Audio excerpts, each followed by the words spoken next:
Hi, this is Randy. Welcome to my channel. Hope you're having a great day today. God's been good to me. I hope He's been good to you. I'm sure He has. Hope all is going well with you and yours. If you would help me, please subscribe to the channel. Bottom right hand corner, when I get enough subscribers, they'll offer my videos to other people. Till then, people just have to find me on their own, or I have to tell people, here's how you get to my channel. So I could use your help. Thank you for everyone that is. We're going to talk today about save yourself from trouble. A lot of times we can save a lot of trouble on our own if we would just handle things properly. The Bible says in Proverbs 13:1, a wise son accepts his father's discipline, but a scoffer does not listen to rebuke. I think our lives would be a lot better off, especially our children's, if they would learn to listen to sound advice. Now, being a father of 3 kids that are all grown, and being a grandfather of 10 kids and a great-grandfather to 5 and 1 more on the way, I have had a lot of people ask me for advice. Also being a minister for 47 years, or 48, I forget, but somewhere thereabout, I've had a lot of people come to me for advice. And you give them sound advice, and then they go away and do what they want to do anyway. You think, well, why do they come for me advice? If you would just listen to your father's advice, and if you would, when you are growing up, you would do a lot better in life if you listen for advice. All right? And I had a lot of people, besides my children, ask me for advice. And they do most of them at the time, they would do the opposite of what you gave them advice on. And then things got worse for them. They come back and want you to pray and want you to tell them how they could get out of out of the hole they was in. And I'm like, if you listen to me the first time, but people don't. Being a father, you just have to realize that you give the best advice you can to your children and your grandchildren, and you hope that they take it to heart and that they listen. But some people have to learn through the school of hard knocks, unfortunately. They just don't listen to a thing. Most of them don't even ask for advice, and when they do, they don't use it. And then they get themselves in trouble, and then they want you to bail them out of the mess they got themselves into by not listening to you. And my dad told me when I was young, he said, son, I want to tell you something. I was probably 15 or 16 when he told me this. He told me this more than once, but not a lot, maybe a few times, a handful of times. He said, son, it's better to learn for somebody else's pain than your own. All right? And I said, I don't understand that. And he explained to me, if you got a friend that gets too high of a car payment and goes too far in debt, and then he can't pay his bills, and then he looks to his parents and wants his parents to help him out, and when his parents told him, don't buy a brand new car, you can't afford one right now, get a used car, get one that'll be a cheaper payment, a less term of a loan and all that, but he goes out and does it anyway after they gave him good sound advice. Learn from his mistake. Learn from his pain, not your own. It's less painful to you if you learn from other people's mistakes instead of your own. This is what we need to do if, you don't want to be a bad child. You don't want to make poor decisions. You don't want to do things that are wrong, but learn from other people's mistakes. If children would accept their father's advice and his discipline, they could be transform themselves from a lot of pain in life that they would have to face if they would just listen to sound advice. So many don't.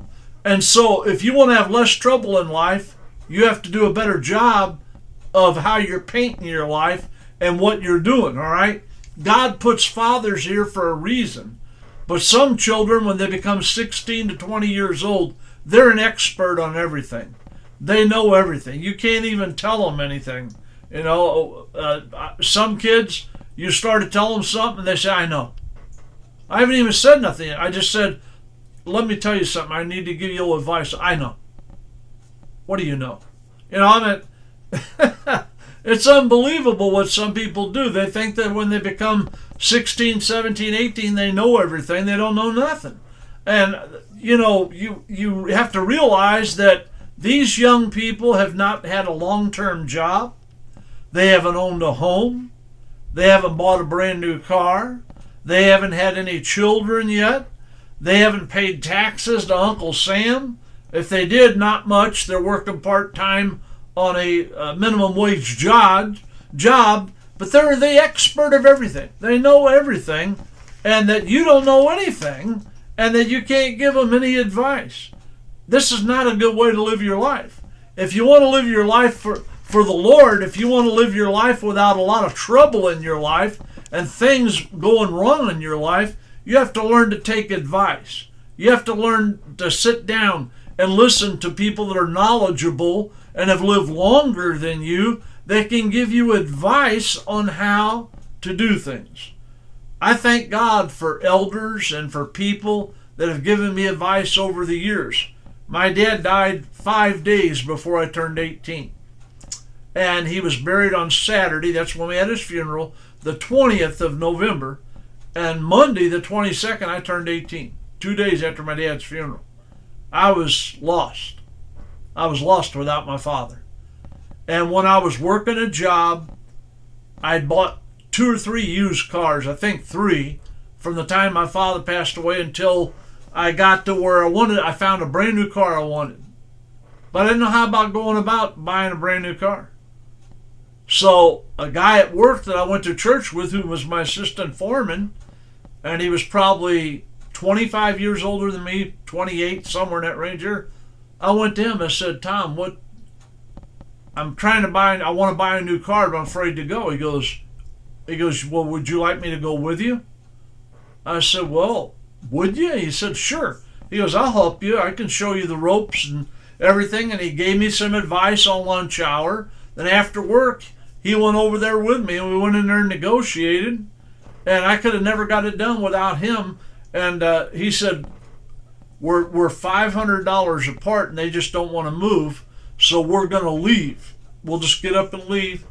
And I was scared to death because I wanted that car. Now, I knew the Oldsmobile dealer out in South County had more cars than they did, but I didn't know if they had the same color one I wanted. And I was so uneducated about it, I didn't know they could order me a brand new one exactly like I wanted, or they may have one out there they could dealer trade with another dealer. But he said, look, when I got to the door, they said, would you split it with us? And I said, no. I got to be at this price here. And the car sticker, brand new, automatic and air, Oldsmobile Omega SX, bucket seats, console, automatic, 305 V8, colored key wheels, tilt wheel cruise control, automatic, but it did not have a radio. They ordered all their cars without radios, and they tried to sell you one. So I knew that they did that, so I'd already went to a stereo place and had a price worked out with them for what I really wanted, an AM FM with a cassette. For you kids that don't know, you can look that up, a cassette. And I wanted to be at $4,500 after my trade-in, but I got them down from $5,510 to $5,000. Then I said I'm going to trade my car. They didn't like that. We went back and forth. Long story short, I got it for $4,500 in my car, and I was happy. I had a pre-approved loan, and the next day I picked it up, and boy, I was happy as a pig in mud. And it was in a payment I could afford. I wanted a Cutlass, but my Omega was going to run me $142 a month, $142. The Cutlass would have ran me $189. I couldn't swing it. It would have made it too tight for me.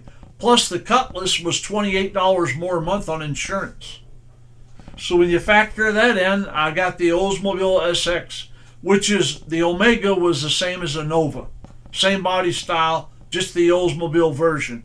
I tell you what, I love that car. If I had the money today, I'd buy one just like it and keep it. I'd give me a collector car. But why? I saved myself from trouble because I sought out advice. I got good advice. I listened to what he had to say. I was patient like he told me to be, and it came out all right for me. I had prayed and asked the Lord, please, what can I do? And I never thought about calling some of my relatives, asking them, but young kid, just lost his dad, hadn't been gone long. I was very upset, wasn't real happy about life, and I asked for advice. I got advice. I adhered to it, and it came out just fine. Why? Because I waited on God, and I waited to get the proper help, and I didn't panic, I didn't get upset, and I saved myself from a lot of trouble. Because if I'd have went down there wanting a cutlass, they would have probably pressured me into it. I might have caved in. I would have been at $189 a month instead of $142. I would have had an extra $28 a month insurance going out. You say, well, that's not a whole lot of money. Well, back in 1978, I made around $5 an hour. So, yeah, it was a lot of money. And so I thank God that things worked out for me. Why? Because I saved myself from trouble by not listening to what my heart wanted to do, but by listening to what my mind told me. And I talked to Tom, and I said, this is what I really want, but this is how much I can afford. And he said, go with what you can afford. This is the car you need to get. Don't get that one because it'll run you too much money. It'll put you in a bind. It's $47 more a month on the payment, $28 a month on the insurance. It's going to put you away a lot of money, a big chunk of your paycheck. So I listened, and things came out all right. If you want to save yourself from trouble, let me close in saying this. Learn from other people's mistakes. Learn from someone else's pain, not your own. And learn to be patient, and learn to take advice from your elders. I took advice from my father, but when he was gone, I sought help from another gentleman who was a good, respected man in our church who was older, and he gave me wisdom and knowledge and helped me out. Do what God tells you to do. Wait on him, ask for advice, and when you get the advice, take it and use it. Learn from somebody else's pain, not your own. Subscribe, right-hand corner down on the bottom. Click it, click like, and help me out. God will bless you for it. I don't know if it'll be financially. I'm not saying that. I don't ask for people money. But I'm telling you, I appreciate you joining the channel and helping me out and viewing. Thank you for your time. This time till next time. So long from old Rev May. Have a wonderful day.